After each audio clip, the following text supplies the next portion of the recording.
عمران خان نے حکومت کو مذاکرات کی مشروط پیشکش کر دی۔ حکومت نے 6 دن میں الیکشن کا اعلان نہ کیا تو پھر نکلیں گے۔ عمران خان کی جانب سے کہا گیا کہ کوئی ڈیل ہوئی ہے نہ ہی ڈھیل۔ خون خرابے سے بچنے کے لیے اسلام آباد سے واپس گئے۔ امپورٹڈ حکومت کو کسی صورت تسلیم نہیں کیا جائے گا۔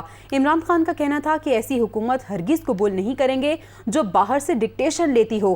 ہم نے پیٹرول کی قیمتوں میں اضافہ نہ کرنے کا فیصلہ کیا تھا۔ موجودہ حکومت نے IMF کا دباؤ برداشت نہیں کیا۔ ان کا مزید کہنا تھا اسمبلیاں توڑنے اور الیکشن کی تاریخ کا اعلان نہ کیا تو تیاری کے ساتھ نکلیں گے۔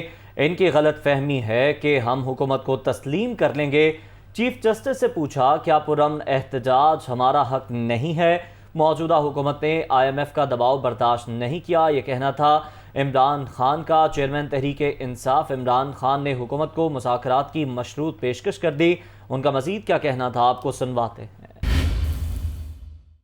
جو غصہ تھا اس وقت، میں اس دن شام کو بیٹھ جاتا، میں آپ کو سب کو گارنٹی کرتا ہوں کہ اس دن خون خرابہ ہونا تھا۔ یہ میرے ملک کا نقصان تھا۔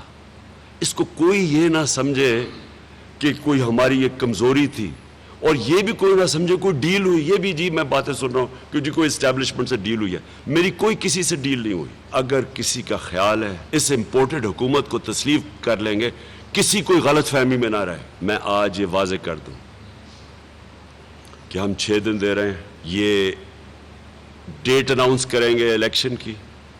انہوں نے واضح طور پہ یہ نہ بتایا کہ اسمبلیز ڈیزالو کر کے ڈیٹ کب اناؤنس کریں گے۔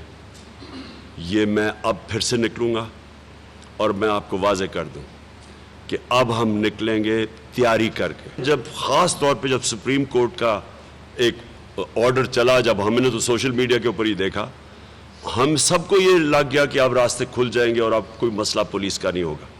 لہٰذا کوئی تیاری نہیں تھی، اتنے ڈرے ہوئے تھے۔ یہ اتنے بزدل کرپٹ لوگ ہمیشہ بزدل ہوتے ہیں۔ میں نے آج چیف جسٹس آف پاکستان کو خط لکھا اور میں نے ان سے یہ سارے سوال کیے کہ کیا ایک جمہوریت کے اندر ایک پرامن احتجاج کرنے کا ہمارے پاس حق ہے یا نہیں ہے۔ یہ جو اب حرکتیں کر رہے ہیں، جو اب اسمبلی میں یہ کروا رہے ہیں، یہ بالکل غیر آئینی چیز ہے کہ آپ اوورسیز پاکستانیز کا حق لے لیں صرف اس لیے کہ آپ کو ڈر لگا ہوا آپ الیکشن نہ ہار جائیں۔ IMF کے پریشر کے میں آ کے انہوں نے 30 روپے لیٹر ڈیزل اور پیٹرول بڑھایا۔ جب ہم عالمی پریشر کے اندر آ کے قیمتیں بڑھا رہے تھے، ہم نے ادھر سے بھی اور باقی جگہ سے پیسہ نکول کے ہم نے فیصلہ کیا کہ جون تک ہم نے پیٹرول اور ڈیزل کی قیمت بڑھنے نہیں دینی۔ حکومت میں تو کوئی پریشر لینے کی قابلیت ہی نہیں ہے، نہ ان میں ملک چلانے کی قابلیت ہے۔ 6 ہفتے کے اندر انہوں نے جو ملک کے ساتھ کیا وہ سب کے سامنے ہے۔